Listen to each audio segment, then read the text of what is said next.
आज MPPSC prelims का paper था, फर्स्ट टाइम नेगेटिव मार्किंग के साथ में। और पहला पेपर ख़त्म ही हुआ था, अभी दूसरा पेपर सीसेट हुआ भी नहीं था कि यूट्यूब पर एनालिसिस स्टार्ट हो गए।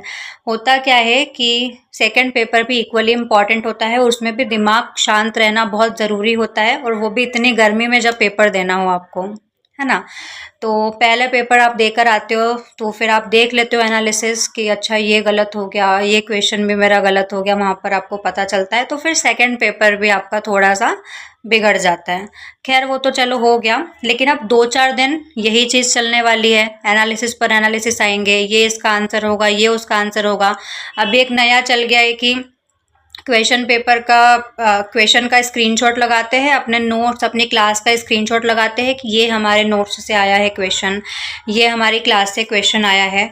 जो जनरल जो बेसिक क्वेश्चन होते हैं वो सबके नोट्स में आपको मिल जाएंगे, ठीक है।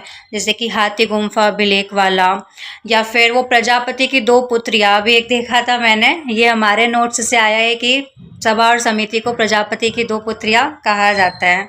सभी के नोट्स में आपको मिल जाएगा, ठीक है, कुछ भी नया नहीं है।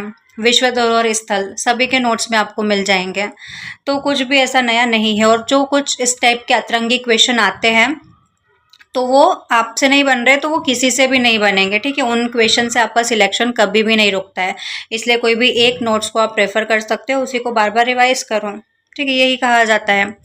इसके अलावा कट ऑफ का खेल चलेगा एनालिसिस के बाद में, इतना कट ऑफ जाएगा, उतना कट ऑफ जाएगा। किसी के 80 नंबर आ रहे, किसी के 90 नंबर आ रहे, वो 80-90 नंबर वाले अभी नेगेटिव मार्किंग है तो वो 70-60 पर पहुंच जाएंगे, इतना ज़्यादा कट ऑफ इस बार नहीं जाएगा। और जिनके है भी, कुछ के हो भी सकते हैं 80-85 क्वेश्चन सही हो भी सकते हैं, तो वो बताएंगे नहीं, कभी भी होगा तो पता चल जाएगा, ठीक है। ढिंडोरा क्या पीटना है उसका। गर्मी बहुत है, दिमाग शांत रखो अपना, 2-4 दिन रेस्ट करो, एनालिसिस वगैरह ज़्यादा देखने की ज़रूरत नहीं है, दिमाग खराब ही होगा उससे।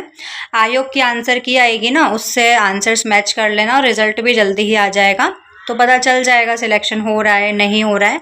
मेंस की तैयारी स्टार्ट कर देना। 70 के अगर आसपास आपका स्कोर है तो आप कर सकते हो जनरल कैटेगरी, और क्वेश्चंस की बात कर रही हूँ, मार्क्स की नहीं।